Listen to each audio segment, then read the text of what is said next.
ጂሚን ዳንኤልን ብብሽክሌታ ናብ ስራሕ እናኸዱ ክልተ ለያቡ ኣብ ድሕሪቶም ናብ ዝነበረት ዮርሌኔ ክጽጉዑ ይጅምሩ።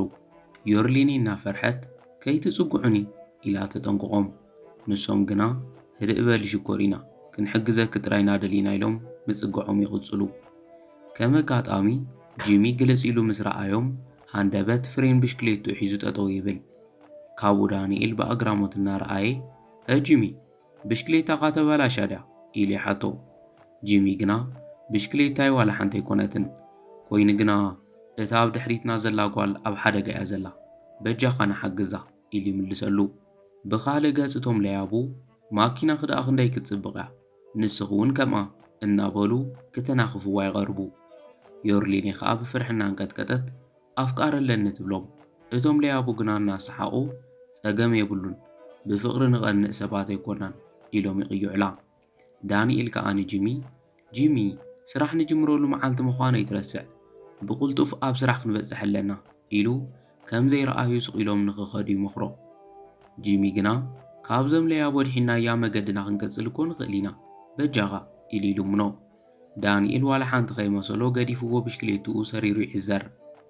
እቶም ለያቡ ንዮርሌኔ ኹዕዋ ምስ በሉ ጂሚ ብጉያ ማእኸሎም ኣትዩ ግደፍዋ ኢሉ የጠንቅቖም።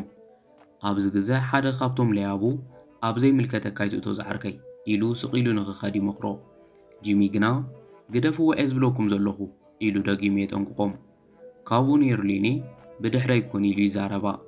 ንሳ ከዓ ነቶም ለያቡ እንድሕር ዘይትኸዱ ኮይንኩም ናብ ፖሊስ ክድውል እየ ኢላ ክተፈራርሖም ትፍትን። ንሶም ግና ናብ ደስ ዝበለክ ደውሊ ዝሰምዓክ ሰብ የለን ኢሎም ናብኣ ምቕራቦም ይቕጽሉ። ካብኡ ጂሚ ንዮርሌኔ ኣነ ክሕዘልኪ እየ ንስኺ ጐየኺ ህይወት ከድሕኒ ይብላ። ዮርሌኔ ግና ንዓኻ ብሓደጋ ገዲፈ ኣይከድን ኢላ ትምልሰሉ። ንሱ ከዓ ስቒልክ ከም ዝብለክ ግበሪ ናትክ ድሕንነት ምስ ኣረጋገጽኩ ብጉያ ኸርክበኪ እየ ሕጂ ጒየይ ኢሉ የጠንቅቓ። እቶም ለያቡ ክትጐይ ምስ ረኣዩ ንጂሚ ዋላ ንሳ ተምለጠት ንስኻ ግና ፈጺምካ ኣይተምልጠልናን ኢሎም ክውዕዎ ይጅምሩ። ጂሚ ምስ ክልቲኦም ተሓናኒቑ ምስ ረኣየቶ ዮርሌኔ ገዲፋቶ ምኻድ ነብሳ ምግባር ስለ ዝኣበያ ተመሊሳ መንጎኦም ተኣቱ። እንተኾነ ግና ሃንደበት እቶም ለያቡ ምስ ወቕዕዋ ሃለዋታ ስዒታ ወደቐት። ካብኡ ጂሚ ንኽልቲኦም ለያቡ ወቂዑ የውድቖም። ኣብ መጠረሽታቶም ለያቡ ደሓን ተምልጥ ከይመስለካ ጽቡቕ ጌርና ለሊናካ ኢና ኢሎምዎ ይኸዱ። ጂሚ ከዓ ኣብ ደስ ዝበለኩም ግዜ ክትረኽቡ ንትኽእሉ ኢኹም ኢሉ እታ ሰሪቖምዋ ዝነበሩ ናይ ዮርሌኔ ቴሌፎን ይቕበሎም። ብሽክሌቱ ሒዞምዋ ምስ ሃደሙ ጂሚ ሃለዋታ ስሒታ ንዝወደቐት ዮርሌኔ እናረኣየ ናብ ከመይ ዝበለ መከራ ኣትየሉ እናማረረ ተሰኪሙ ናብ ማኪና ይእትዋ። ካብኡ ከምዚ ኢላ ኣብ ዝገዲፈያ ክኸድ ኣይክእልን ናብ ገዝኣ ኸብፅሓለኒ ብምባል ነታ ማኪና ክዕርያ ይጅምር። ካብኡ እታ ማኪና ምስ ተለዓለትሉ እናተሓጐሰ ናብ ገዝኣ የብፅሓ። ብኻልእ ገጽ ዳንኤል እናጐየ ናብቲ ስራሕ ዝተቖጸረትሉ ቦታ ብምእታው ንናታልያ ረኺቡ ከመይ ሓዲርኪ ኢሉ ይሓታ። ናታልያ ከመይ ሓዲርካ ዳንኤል ክትኮን ኣለካ ትብሎ። ዳንኤል ኣይተጋገኽን ጽቡቕ ሌላ ኢሉ ሰላምታ ይህባ። ንሳ ከዓ ስለ ዝረኣኽኳ ሕጉስቲ እየ፣ ኮይኑ ግና ክልቲኦም ክትመፁ እየ ተጸበየ ነይረ ዓርክኻ ኸ ኢላ ትሓቶ። ዳንኤል ብዘሕዝን መልክዑ ዓርከይ ሓደጋ በፂሕዎ ክመጽእ ኣይከኣለን፣ ስለዚ ዝተወሰነ ግዜ ክዝንግዕ ይኾን ኢሉ ይምልሰላ። ናታልያ ከዓ እንታይ ኮይኑ ሓሚሙ ዶ ዋላስ ህፁፅ ናይ ቤተሰብ ጉዳይ ገጢምዎ ኢላ ትሓቶ። ዳንኤል ከዓ ሓቂ ንምዝራብ ከምቲ ዝበልኪ ይኮነን እናመፃና ኣብ መገዲ ንእሽቶ ጉዳይ ረኺቡ ኢሉ ይምልሰላ። ካብኡ ናታልያ ሰዓታ እናረኣየት እስካ ሕጂ ተዘይመፅኡ ድሕሪ ሕጂ ክመፅኡ ኢለ ይገምትን ትብሎ። ዳንኤል ምናልባሽ ንእሽቶ ጸኒሑ ክመፅእ ይኸውን እዩ ኢሉ ንኽጽበዮ ምስ ሓተታ ኣነ ግን ኣይመስለንን፣ ስራሕ ኣብ ትጅምረሉ መዓልቲ ምርፋድ ይቕረ ዘይበሃል በደል እዩ፣ ብፍላይ ዓቢ ፕሮጀክት ንምስራሕ ኣብ ዝጀመርናሉ ሰዓት ክንዕገሶ ይንኽእልን ትብሎ። ዳንኤል ይርድኣኒ ኢሉ ምስ መለሰላ ብዝኾነ ኣብ ናቱ ቦታ ካልእ ሰብ ክደሊ እየ፣ ንሕጂ ግና ናብ ስራሕ ክምለስ ኣለኒ፣ ንስኻ ግና ብቕልጡፍ ስራሕ ክትጅምር ኣለካ፣ በቲ ዘቕረብካዮ በጀት ፕላን ክተዳሉ ይደሊ እየ ትብሎ። ንሱ ከዓ ጸገም የለን ሎሚ ኩሉ ዶኩመንት ተዳልየ ኸርክብ ኢሉ ይምልሰላ። ካብኡ ናታልያ ኣነ እውን ከምኡ ኢለ ተስፋ ይገብር ሕጂ ናብ ቤት ጽሕፈትካ ክትከድ ትኽእል ኢኻ ኢላ ተሰናቢታቶ ትኸድ። ንሳ ምስ ከደት ዳንኤል ጂሚ ነጊረካ ምስማዕ ኢኻ ኣቢኻ ኒሉ ናብ ስርሑ ይኸድ።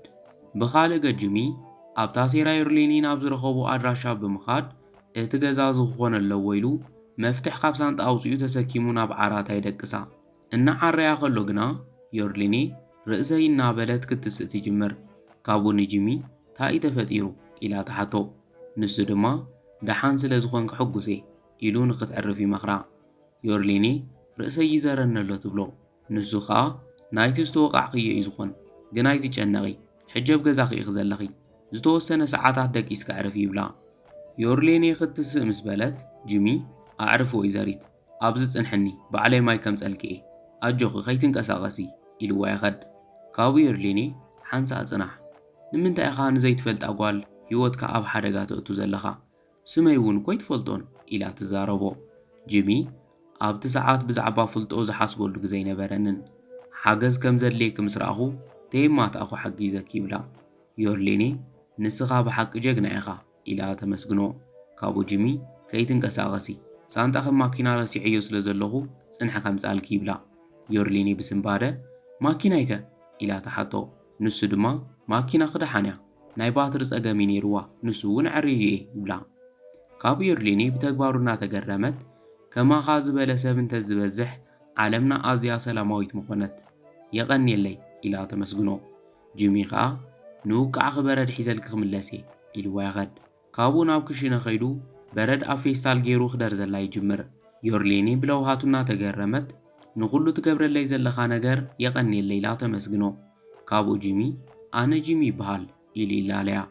ኣነ ከዓ ኢላ ስማ ክትዛረብ ክትብል ካብ ኣፋ ሓዲጉ ዮርሌኒ ገዛ ኸበይ ከም ዝኾነ ንምርኣይ ታሴራ ክናፈተሽኩ እየ ስም ክርእዮ ኣጆኺ ህልእ በል እናበለ የተባብዓ። ዮርሌኒ የቐኒየለይ ኢላ ደጊማ ተመስግኖ። ንሱ ከዓ ጸገም የብሉን ናብ ቤተሰብ ገለ ክድውለልክ ትደሊ ዶ ኢሉ ይሓታ። ንሳ ግና ዝኾነ ሓገዝ ዘይደልን ኢላ ትምልሰሉ። ካብኡ ጂሚ ጽቡቕ ሕጂ ኣነ ክኸድ ስለ ዘለኒ በረደ ብዚ ክገድፈልኪ እየ ይቕሬታ ኣምላኽ ምሕረቱ የውርደልኪ ኢልዋ ክትስእ ዮርሌኒ በጃኻ ገዲፍካ ነይትኺድ ንእሽቶ ደቓይቕ ምሳይ ጽናሕ ኢላ ትልምኖ። ጂሚ ከዓ ሰብ ከም ዘድልየኪ ይርዳእኒ እዩ እስካዕ ንእሽቶ ዝሕሸኪ ክጸኒሐ ኢሉ እስካዕ ትድቅስ ይጽበ እሞ ምስ ደቀሰት ብሰላሕታ ገዲፍዋ ይኸድ። ብኻልእ ገጽ ዳንኤል ኣብ ስርሑ ኸፍ ኢሉ እናሰርሐ ከሎ ናታልያ መጽያ ከመይ ውዒልካ ዳንኤል ተላለያ ኤልያስ ኣማርዮስ ትበሃል ኢላ ምስ ሓዳሽ ሰራሕተኛ ተላለዮ። ዳንኤል ከዓ ካብ ኮፍ ዝበሎ ብምትሳእ ጽቡቕ ሌላ ኢዱ ይዝርግሐላ። ናታልያ ኤልያ ሓዳሽ መሳርሕትና እያ ቀልጢፋ ምእንታን ክትለምድ ሓግዛ ኢላ ትእዝዞ። ኤልያ ድማ ንዝሃብክን ዕድል የቐኒየለይ ኢላ ተመስግና። ናታልያ ጸገም የብሉን ኢላ እናመለሰትላ ሃንደበት ጂሚ መጺኡ ስለ ዝዘንጋዕኹ ይቕሬታ ንእሽቶ ጸገም ስለ ዝገጠመኒ ዕርፊደ ይብል። ናታልያ ከዓ ይቕሬታ ዝሕትት ነገር የብልካን ኢላ ትምልሰሉ።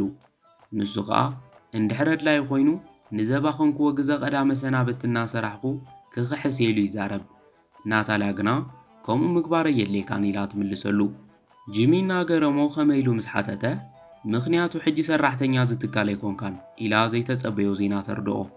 ጂሚ እናገረሞ ታይ ኢሉ ንምርግጋጽ ምስ ሓተተ ካብዚ ስራሕ ተሰጊካ ኢኻ እዚኣ ከዓ ንዓኻ ተኪኣ ዝተቖፀረት ሓዳሽ ሰራሕተኛ እያ ኢላ ተላለዮ። ንሱ ድማ በጃኺ ተረድእለይ ስቒለ ክሰግሮ ዘይክእል ጸገም የጋጢምኒ ዳንኤል በጃኻ ባቲ ዘጋጠመ ንገራ ኢሉ ይሓቶ። ዳንኤል ግና ምስኣተን ንዘይምቅያም ስቒሉ ናብ ስርሑ ይምለስ። ጂሚ ብኣግራሞት ክትሰምዑን እውን ፍቓደኛታት ኣይኮንኩምን ኢሉ ይሓታ። ናታልያ ድማ ሕጂ ናብ ካልእ ከይተበጻሕና ሰላሕ ኢልካ ውፃእ ካብ ሰራሕተኛታት ወፃኢ ካልእ ሰብ ናብዚ ከኣቶ ይፍቀደሉን ኢላ ትእዝዞ። ካብኡ ጂሚ እሺ ኩሉ ነገር ተረዲእኒ ኢልዎም እናሓረቐ ይወፅእ። ብኻልእ ገጽ ዮርሌኒ ካብ ድቃሳ ምስ ተበራበረት ጂሚ ከም ዝኸደ ሪኣ ሕጂ በይለ ክረኽቦ ይኽእል ኢላ ክትጭነቕ ትጸንሕ እሞ ቴሌፎን ኣልዒላ ሰዓታ ብምርኣይ ኣዝያ ሰንቢዳ ዋይታ ኣኼባ ንዓይ ክጽበዩ ኢሎም ከም ዘይገድፍዎ ተስፋ ይገብር ኢላ ቴሌፎን ኣልዒላ ምድዋል ትጅምር። ካብኡ ናብ ናታልያ ደው ኢላ ሄሎ ናታልያ ትብል። ብኻልእ ገጽ ናታልያ ከዓ ወይዘሪት ዮርሌኒ እንታይ ደኣ ጠፊእኺ ኢላ ትምልሰላ። ዮርሌኒ ድማ ናታልያ ዓብ ጸገም ስለ ዘጋጠመኒ ሎሚ ክመጽእ ኣይከኣልኩን ትብላ። ንሳ ድማ ጸገም የብሉን ኢላ ትምልስ።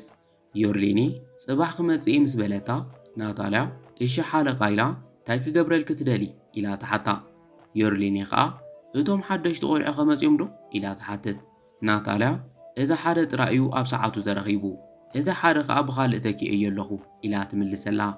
ዮርሌኔ ኣዝዩና ገረማ ከመይ ዝበለ ዕቡይ ተዝኾን እዩ ኢላ ተሓትት። ናታልያ ከዓ ኣነ እውን ከምኡ ኢለ ክብሪ ስራሕ ዘይፈልጥ ሰብ እዩ ኢላ ትምልሰላ። ካብኡ ዮርሌኔ ኣብ ክንዳይ ኮንክ ስራሕይ ስለ ዝስራሕ ክለይ የቐኒየለይ ኢላ ተመስግና። ናታልያ ምስጋና ዘልዮ ነገር ኣይኮነን ስርሐ ሰሪሐ ኢላ ምስ መለሰት ዮርሌኔ በጃ ኩሉ ስራሕ ተኸታተልዮ ኢላ ትእዝዛ። ናታልያ ድማ ቅሰና ሓለቓ ጽባሕ ይራኽበና ኢላ ቴሌፎና ተዓጹ። ብኻልእ ገጽ ተሓዳሽ ሰራሕተኛ ኤልያ ናብ ዳንኤል ብምኻድ ዳንኤል እዚ ፕሮጀክት ብዛዕባ እንታይ ከም ዝኾነ ክተረድኣኒ ዶ ትኽእል ኢላ ተሓቶ። ዳንኤል ግና ኣይትረብሽኒ ዝተዋሃበኪ ስራሕ ብኣግባቡ ስርሒሉ ብትዕቢት ይምልሰላ። ኤልያና ገረማ መሳርሕተይ ኢለ ስለ ዝሓሰብኩ ኸ እየ ዝሓትት ዘለኹ ትብሎ። ዳንኤል ከዓ ተጋጊ ኸለኺ ኢሉ ይኹርየላ። ኤልያ እናተገረመት እንታይ ዲና ደኣ ኢላ ምስ ሓተተቶ ካብ ወንበሩ ተሲኡ ሕጂ ኣይትረብሽኒ ስራሕ ቅጥራይ ስርሒ ኢልዋ ናብ ስርሑ ይምለስ። ንጽባሒት ዮርሌኔ ናብ ስርሓ እናኸደት ጂሚ ኣብ በሪ ኣፍ ትካላ ብጭንቀት እናተንቀሳቐሰ ትረኽቦ። ካብኡ ደጊማ ስለ ዝረኣየቶ ኣዝያ እናተሓጐሰት ናብኡ ኸይዳ ሰላም ጂሚ ኢላ ሰላምታ ትቦ። ንሱ ከዓ ወይዘሪት ዮርሌኔ ስለ ዝረኣኹ ሕጉስ ይብላ። ዮርሌኔ ንዝገበርካለይ ኩሉ ነገር ከመስግነካ ይደሊ እየ ትብሎ። ንሱ ከዓ ወይዘሪት ዮርሌኔ ሓዊኺ ብምርኣየይ ሕጉስ እየ ኢሉ ይምልሰላ። ዮርሌኔ ንኹሉ ዝገበርካለይ ነገር ከመስግነካ ኢለ ኣብ ዘይደለኹኻ ቦታ የለን ምስ በለቶ ጂሚ ምስጋና ዘልዮ ነገር ግን እኮ ይገበርኩን ኢሉ ይምልሰላ። ዮርሌኔ ከዓ ህይወተይ ስለ ዘድሓንካለይ ኣይመስጎንኩኻን ቴሌፎንካ ስለ ዘይብለይ ከዓ ደልየ ክረኽበካ ይከኣልኩን ትብሎ። ጂሚ ከዓ እቲ ወሳኒ ነገር ንስኺ ድሓን ምዃንኪ እዩ ኢሉ ይምልሰላ። ካብኡ ዮርሌኔ ናይ ስራሕ ኣድራሻኻ ሃበኒ እሞ ጸኒሕና ንራኸብ ኢላ ትዛረቦ። ንሱ ከዓ ሓቂ ንምዝራብ ኣብዚ ሕጂ ሰዓት ሸቕሊ ኣልቦ እዩ ዘለኹ ይብላ። ካብኡ ዮርሌኔ ብሰንከይ ጥራይ ከይኮን ኢላ ተሓቶ። ንሱ ግና ብፍጹም ብሰንኪ ከይኮነን ባዕለ እየ ክሕግዘኪ ወሲነ ኢሉ ይምልሰላ። ዮርሌኔ ግና 00 ብሰንከ ኢላ ክትሓዝን ትጅምር። ካብኡ ዘረባኣ ብምቕጻል ገዛይ ንእሽቶ ሕድሳት የድልዮ እዩ እንድሕር ፍቓደኛ ኮይንካ ተነኣሰስካ ዝሕሸ ስራሕ ትረክብ ምሳይ ክትጸንሕ ትኽእል ኢኻ ትብሎ። ጂሚ እናተሓጐሰ ኣነ ክሰርሓልክ ትደሊ ኢሉ ንምርግጋጽ ይሓታ። ንሳ ከዓ ብዙሕ ስራሕ የብሉን ግን ከዓ ጽቡቕ ክኸፍለካ እየ ትብሎ። ካብኡ ጂሚ እናተሓጐሰ ደስ እናበለኒ ክሰርሓልኪ እየ ይብላ። ዮርሌኔ ጽቡቕ ድሕሪ ሰዓታት ይራኽበና ኢላ እናተሰናበተቶ ክጽብየኪ ኢሉ ይምልሰላ። ገዛይ ዝርከበሉ ኣድራሻ ኢላ ኣድራሻ ክትዛረብ ምጀመረት ከዓ ዳሓን ኣበይ ምዃኑ ይፈልጥ እየ ኣብኡ ክጸንሓኪ ኢሉ ተሰናቢትዋ ምኻድ ይጅምር። ንሳ እውን ኣብኡ ይራኽበና ኢላ ቻው ትብሎ። ብኻልእ ገጽ ናታልያ ናብ ዳንኤል ብምኻድ ዳንኤል ነገራት ከመይ ይኸዱልካ ኣለዉ ኩሉ ነገር ድልው ድዩ ኢላ ተሓቶ። ንሱ ድማ እዎ ኩሉ ነገር ድልው እዩ ዓማዊልና ስካዕ ዝመፁ ጥራይ ክንጽበለና ይብላ። ንሳ ከዓ ጽቡቕ ሎሚ ኣብ ዝኾነ ሰዓት ክመፁ ይኽእሉ እዮም ኢላ ትዛረቦ። ዘረባኣ ከይወድአት ሓደ ሰብ መጺኡ ከመይ ሓዲርኩም ኢልዎም ኮፍ ይብል። ዳንኤል ከዓ ተወዲኡ እዩ ኣብ ዘለካ ኢሉ እቲ ዘዳለዎ ፕላን ገዛ ይህቦ። እቲ ዓሚል ግና ነቲ ስራሕ ምስ ረኣየ ኣዝዩ እናሓረቐ ከመይ ዝወዲእና ኢልኩም ተጽንሑለይ ኩሎ ብዚ ዘሎ ዓቐናትን ኣቀማምጣን ኣይራኸብን ነዚ ንምስራሕ ኢልኩም ዘቕረብኩሞ በጀት እውን ኣዝዩ ዝተጋነነ እዩ እዚ ገዛ ንፋይናንሳዊ ጸገም ዘለዎም ሰባት ኢልና ንሰርሖ ከም ዘለና ኣይተረድአኩምን ማለት ድዩ ኢሉ የፋጥጠሎም። ናታልያ ይቕሬታ ሓለቓ ዝተወሰነ ግዜ ሃበና ክነዕርዮ ኢና ትብሎ። ንሱ ግና ካብ ፈለማ ብትኽክል ተዘይተሰሪሑ ንምዕራዩ ኣዝዩ ጸጋሚ እዩ። ናታልያ ብፍላይ ካባኺ ብዙሕ የጽበ ነይረ ኢልዋ ክኸድ ክብል ዮርሌኔ እናሰሓቐት ከመይ ውዒልኩም ኢላ ተኣቱ። እቲ ዓሚል ግና ብሕርቃን እንታይ ዓይነት ስራሕ ኢኹም ቀሪብኩም ለይ ጸኒሕኩም ፕሮፌሽናል ኢለ እየ ዝሓስበኩም ነይረ ኢሉ ይወቕሳ። ንሳ ከዓ ይቕሬታ ዕድል እንተሂብካን ንኹሉ ነገር ክዕርዮ ኢላ ትልምኖ። ካብኡ እቲ ዓሚል ንስለቲ ብሓደ ዝሰራሕናዮ ብዙሕ ዕዉት ስራሕትታት ሓንቲ ዕድል ክህበኪ እየ ግን ከዓ ናይ መጠረሽታ ምዃኑ ክትፈልጠለኪ ኢልዋ ይኸድ። ንሱ ምስ ከደ ዳንኤል ከመይ ዝበለ መጋነን እዩ ኢሉ እቲ ጌጋ ናብቲ ዓሚል ከላግበሉ ይፍትን። ዮርሌኔ ታይት ብለለ ኻይላ በአግራሞት ምስሓተተቶ ከመይ ኩሉ ነገር ፍጹም ተዘይኮነ ይብለና ኢሉ ይወቕሳ። ዮርሌኒ ኸኣ ሓቂ እዩ ኩሉ ነገር ፍጹማዊ ኮይኑ ክስራሕ ነይርዎ እንድሕር ክትሰርሕ ዘይትኽእል ኮይንካ ንምንታይ ነቲ ስራሕ ተቐቢልካዮ ኢላ ተፋጥጠሉ። ካብኡ ዮርሌኒ ብሕርቃን ናታልያ እታ ሓንቲ ኣርክቴክት ኸ ኢላ ተሓታ። ናታልያ ኸኣ ወይዘሪት ዮርሌኒ እታ ሓዳስ ዝቖፀርክዋ ሰራሕተኛ ብዘይ ዝኾነ ምኽንያት ካብ ስራሕ ለቒቓ እያ ኢላ ትዛረባ። ካብኡ ዮርሌኒ ኣዝያ እናሓዘነት ብኣግባቡ ስርሑ ዝሰርሕ በዓል ሞያ ምርካብ ኣዝዩ ጸጋሚ እዩ ትብል። ዳንኤል እዚ ምስ ሰምዐ ኣዝዩ እናተሓጐሰ ህድእ በለ ሓለቓ ኩሉ ነገር ክዕረ እዩ ኢሉ ኸጸናንዓ ይፍትን። ካብኡ ናታልያ እዞም ዶኩመንታት ንዓይ ግደፍ እዮም ኢላ ክትወስዶ ክትብል ግዲ የብልክን ባዕለይ ክሪኦም ኢላ ትወስዶ። ዳንኤል ኣነ ኸንታይ ክሰርሕ ክትደሊ ኢሉ ምስ ሓተታ ንጥቀመሎም ናውትታትን ዋግኦምን ደጊምካ ሰሪሕካ ምጸለይ ሕጂ ቃልቦ ሂብካ ከም ትሰርሕ ተስፋ ይገብር ኢላቶ ትኸድ። ንሳ ምስ ከደት ናታልያ ተሓጒስካ ዶ ኢላ ብሕርቃን ትዛረቦ። ንሱ ኸኣ እወ ንስኻ ኣፍካ ዓፂ ክተትኸድለይ ከኣ ዝበለጸ ምተሓጐስኩ ይብላ። ናታልያ ሕርቃና እናገደደ ብሰንኪኻ እሙን ዓሚልና ክንስእን ቀሪብና ነርና ሓለቓ እውን ከም ሰነፍ ሪኣትኒ ኢላቶ ትኸድ። ብኻልእ ገ ጂሚ ኣብ በረኣፍ እንዳ ዮርሌኒ ኮፍ ኢሉ እናተጸበየ ከሎ ዮርሌኒ እቲ ወረቓቕቲ ሒዛ ንምእታው እናፈተነት ፋይል ይወድቃ። ካብኡ ጂሚ ጽንሒ ወይዘሪት ክሕግዘክ ኢሉ ተሰኪምላ ናብ ውሽጢ ኣቱ። ኣብ ውሽጢ ምስ ኣተዉ ዮርሌኒ ጂሚ እዚ እንትብለካ ኣዝየ ዝሓዝን ገዛ ኢሎም ክትዕርየለይ ስራሕ ከም ዝሃብኩኻ ይፈልጥ እየ ግን ከኣ ሕጂ ኣዝዩ ጸዳፊ ጉዳይ ስለ ዝገጠመኒ ግዜ የብለይን ትብሎ። ጂሚ ጸገም የብሉን ይርዳኣኒ እዩ ጸገም የብሉን ኢሉ ይምልሰላ።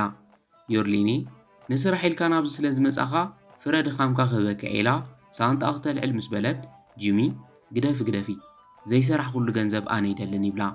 ዮርሌኒ ስለ ዝተረዳእኻ ለየቐኒየለ ኢላ ትዛረቦ። ንሱ ኸኣ ምናልባሽ ክሕግዘክ ዝኽእል እንተኾይነ እንታይ ጸገም ከም ዘጋጠመክ ክትነግርኒ ዶ ትኽእሊ ኢሉ ይሓታ። ንሳ ኸኣ ልምዲ ዘለካ ኣርክቴክት ትኾን ከም ትሕግዘና ይጠራጠርን እንተኾነ ግና ክትሕግዘኒ ትኽእል ኢኻ ኢለ ይግምትን ትብሎ። ጂሚ ግና እናኽመስመሰ ከይመለሰላ ስቕ ይብል። ዮርሌኒ ኩነታቱ እናግረመላ እንታይ ዘስሕቕ ተረኺቡ ኢላ ትሓቶ። ንሱ ድማ ከመይ ዝበልኩ ክኢላ ኣርክቴክት ምዃነይ ዘይምፍላጥ ክዩ እግሪምለይ ይብላ። ዮርሌኒ ብኣግራሞት ናይ ብሓቂ ኢላ ትሓቶ። ንሱ ድማ ናይ ብሓቂ እንድሕር ሪአዮ ቕሪብለክ ድዩ ኢሉ ይሓታ። ንሳ ኸኣ ደስ ይብለን እምበር እስኪ ረኣዮም ኢላ ትዕድሞ።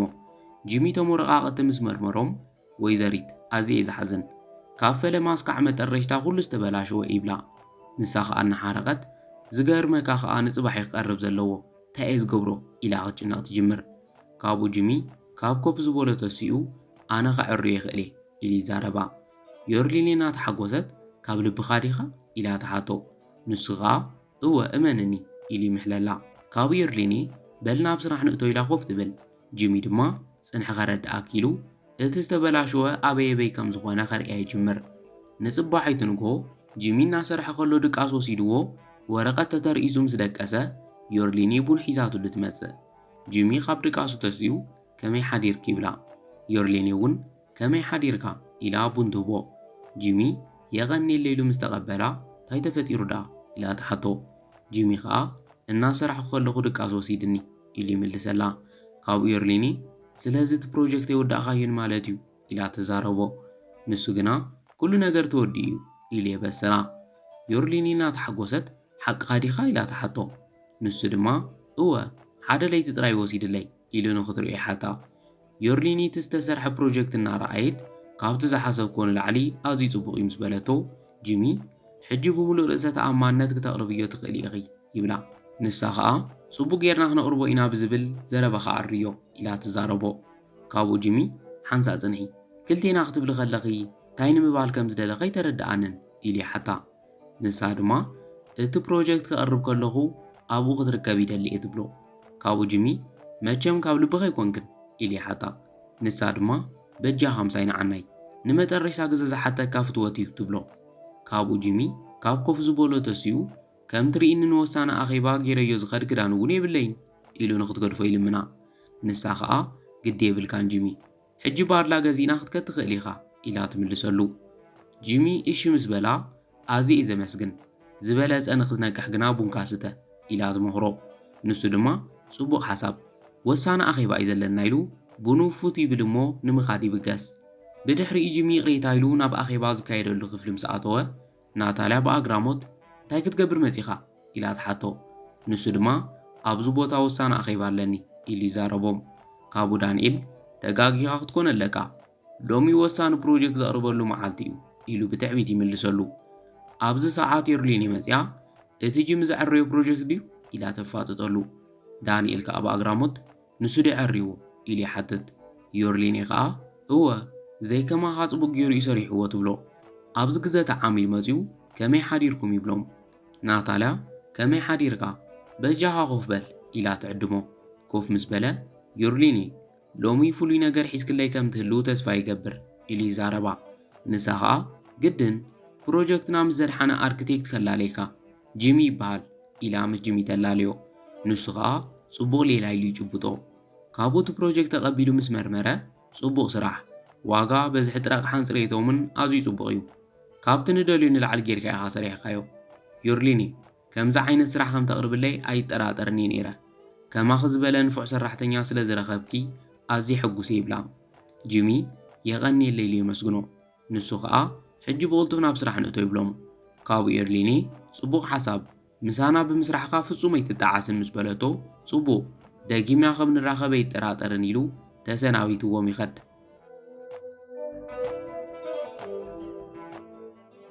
ንሱ ምስ ከደ ዮርሊኔ ተኣኪብኩም ከለኹም ሓደ ዝነግረኩም ነገር ኣሎኒ ምስ ጂሚ ኸላለይኩም ሓድሽ መራሒ ፕሮጀክት ዝትካል እዩ ኢላ ተላልዮም ጂሚ ብኣግራሞት ኣነ ኢሉ ይሓታ እወ ኢላ ምስ ኣረጋገጸትሉ ስለ ዝኣመንክለይ የቐኒየለይ ኢሉ የመስግና ኣብዚ ሰዓት ዳንኤል እዚ ብፍጹም ፍትሓዊ ኣይኮነን ኢሉ ይወቕሶም ዮርሊኔ ፍትሓዊ ዘይኮነ ናትካ ሓሶት እዩ መዝገብካ ፈቲሸ ናይ ሓሶት ምስክር ወረቐት ተጠቂምካ ስራሕ ከም ዝተቖፀርካ ፈሊጠ እየ በዚ ምኽንያት ከዓ ክሰጎካ ወሲነ እየ ትብሎ ዳንኤል ብኣግራሞት እንታይ እንተሰጉይክኒ ከዚ ሰኽረት ዓቂ ከም ዝኽእል ትፈልጢ ኢኺ ኢሉ ኸፈራርሓ ይፍትን ንሳ ከዓ ጽቡቕ ክሰስ እሞ ካብ ክልቴና መን ከም ዘሰንፍ ኣርእየኒ ኢላ ትሕነየሉ ካብኡ ዳንኤል ብሕርቃን ወረቓቕቱ ኣኻኺቡ ይኸድ ዳንኤል ምስ ከደ ናታልያ ንጂሚ ኣትሒተ ስለ ዝገመትኩ ካይተሓዘለ ኢላ ይቕሬታ ትሓቶ ንሱ ግና ጸገም የብሉን ስራሕ ክትሰርሕ ከም ዝነበርኪ ይፈልጥ እየ